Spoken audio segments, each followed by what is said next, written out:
Letting go of the past doesn't mean you forget what happens. It means you free yourself from the pain of the experience. This video is how to fully free yourself from the shackles of past experiences so that you could just live in joy in 3 succinct steps. The first step to fully let go of the past is to radically accept that it's happened. Whatever the circumstance is, whether it's a loss, a failure, a painful experience, a betrayal, half the battle is just accepting that it's happened, accepting what it is. And this is not to approve that this has happened. This is not to like that it has happened. It is just to radically accept it. It is what it is. We ain't together. This job sucks. This person did me wrong. This is happening. Like, whatever it is, you just have to radically accept it. And that's hard when we don't like what it is, when we're upset about the experience. But to truly let go and free yourself is to truly, radically accept that it is what it is. The second step is really to forgive those that need to be forgiven. A big part of letting go is just forgiving the people that have harmed us, and also forgiving ourselves for putting ourselves in that experience, for staying in it for too long, for bearing it. When you don't let go, when you choose to hold on tightly to your grievances and to your pain, that's exactly what it is. It's not giving you space and freedom to cultivate and create newness. When you got all these bags of who harmed you, who did what, all of this, that's exactly what it is. It's holding on to the past, and you're not opening yourself up to newness, to joy, to light, to love. You are literally physically and energetically holding on to past experiences. And the more you can forgive, the more it's like you release the bags and the burdens of the past. You get to call in new things because you're not stressing and pressing about who done did it and why. You really get to free yourself from that experience when you choose to forgive. And if that is like, oh, I can't forgive that person, this person did me wrong, I can't believe they did this to me, I challenge you to ask, like, have you been perfect in your life? Are there people that can forgive you? And this is not to play a blame game, but this is to say human beings are not perfect. And so there are things I've done in my life that I know I've apologized for and I can do better about. And so I would hope that I can extend the grace that I would hope someone could extend to me. You free yourself from the shackles of judgment and resentment when you can extend other people grace, because then that means you can give yourself more grace, and other people will also give you more grace. The past stays present until it is processed. So a big part of that is asking yourself what the lesson is, what you were meant to learn from the experience. It is not just a random event happening to you. If it's caused you this much pain and it's having you live in the past, it's actually an invitation to learn something, to let it go. What is the lesson here so that you can heal the wound, free yourself from the experience, and not repeat it if it were to be presented again? It's an invitation to let it go, but then also to excavate what it really is here meant to teach you. It's not just random. And also, you probably don't want the experience to happen again. So what is the lesson here to be learned so that you don't repeat the experience? Because really, I fundamentally believe you either evolve or you repeat. So if this experience were to come again, what are you meant to learn from it? What wisdom can you glean from it?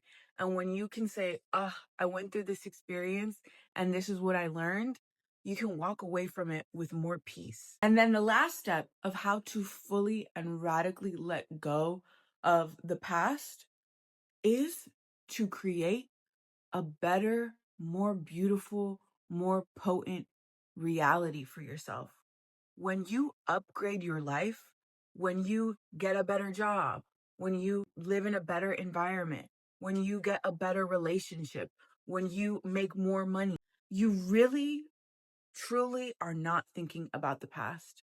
You don't think about your iPhone 7 because you've upgraded your life to a better phone. So you're not really thinking about the iPhone 7 and what it was doing and how it wasn't functioning in the way that you wanted. When you upgrade your life and you enjoy your present moment, you are not bogged down by your past realities. So when you are hyper fixating and ruminating on the past, it's really a call to, what am I not liking, or what can I improve about my current reality so that I can enjoy it better today? Having that agency, having that authorship over your life improves the quality of your life. So, for all the time and energy that you spend saying, oh my gosh, this person did this to me, I can't believe this happened, da da da da, all of that energy can also be to, what do I want my tomorrow to look like? What do I want to do next month? Where do I want to travel? What new job do I want? How much more money do I want to make? What do I want in my next partner that this partner didn't have? All of the energy that you spend on the past, you can be investing in your future so that you can actually revel in your present moment. I feel like people always talk about, like, oh, the power now is now, the present moment is the most important. And yes, that is true. But the clear reality is that if you are spending hella time bogged down and thinking about the past, that energy is being expelled there because you really don't like your current reality. You're not basking in your joy currently. And so that, I really think, is an invitation to focus on what you want to create in your life. What, like, really make a vision of what you want your life to look like and use all that energy to what you want your future to be like. What about your past do you want the opposite of in your future? And spend that energy and time there instead. Again, if you're like, oh my God, he hurt me so bad. Okay, what do we want our next man to be like? And make a list and start imagining what that will be like for you. And this is not really, I don't mean to dismiss your experiences, because how you've been hurt and harmed is so, so valid. But also, I really could write dissertations on who has harmed me, why they harmed me, what they did. I could write books. But instead, I make a YouTube channel about how to make joy. I plan trips. I curate my environment. I make a schedule that brings me joy and light, because those people, I don't give them any airtime in my life anymore. You hurt me. Goodbye. And now you will get to see me live in my joy. And this is not even about revenge, because I don't believe in that. But this is how I choose to expel my energy, is to create a life that I enjoy. The past, I refuse to be weighed down by it. I refuse to let the people in my past have any jurisdiction over my current present reality or my future. Life is so precious. This body, this experience, this lifetime is so precious that all I want to do is suck the bone marrow out of my life. And to write dissertations about who has harmed me and why is to actually do the antithesis of that. And so, where am I going? What am I doing? How am I going to enjoy today, tomorrow, next month? What trip am I booking? And this is not like in a form of escapism.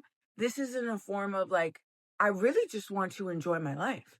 And I know fundamentally that thinking and being bogged down by the past is not going to reap those rewards. So when I am thinking about the past, it's really, what am I meant to learn? Who am I meant to forgive? What wound is this meant to heal? So that we can keep going and move on. Last thing I want to say is that when you speak to older folks, you can really notice who has lived their life in the past and who has lived their life in joy, in presence, and in creating a life that they enjoy. Speak to a senior person, and within 4 minutes, you can really tell who's lived their life in the rearview mirror and who's lived their life in the present moment.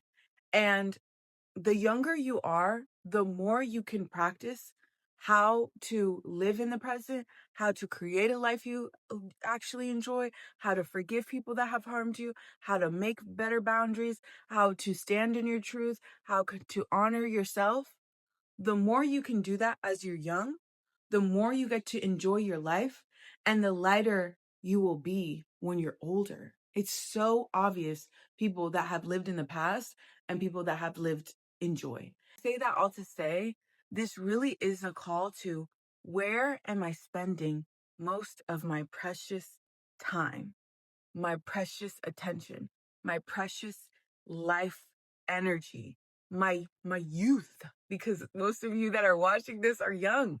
Where am I spending my time? Am I spending it with the story that people have harmed me and woe is me? Or am I spending it like, I cannot wait for this experience? I'm choosing joy. I'm choosing to revel in the truth that I'm deserving of the best in life. Where are you spending your energy? And I promise you, it is a choice.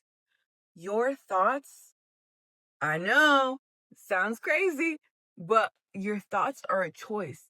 And the more you practice how to choose thoughts that serve you, the more they will be there. The more mindfulness and a self-awareness you have to the thoughts that you're choosing, the more you can say, actually, I don't wanna listen to that story today.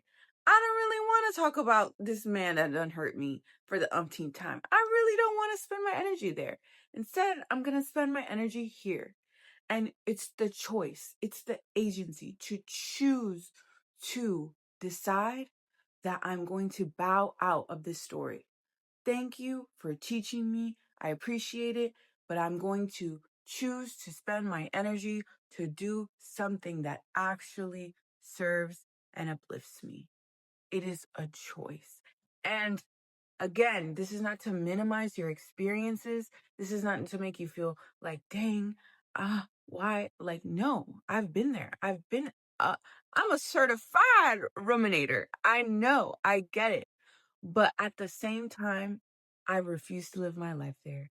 And once I feel like I learned my lesson and I processed the thing, I feel lighter. I feel better. And I'm like, all right, what's the new thing that we're calling in? And so that is my invitation to you. Again, it's radical acceptance, accepting it for what it is, even though I'm not like super happy about the experience, clearly. Radical acceptance, forgiveness, and what is the lesson to be learned? And then what do I want to create in this lifetime? What do I want to enjoy? What is the new theme and era of my life? And literally get creative. Like, okay, I'm in my blank era. I'm in this era.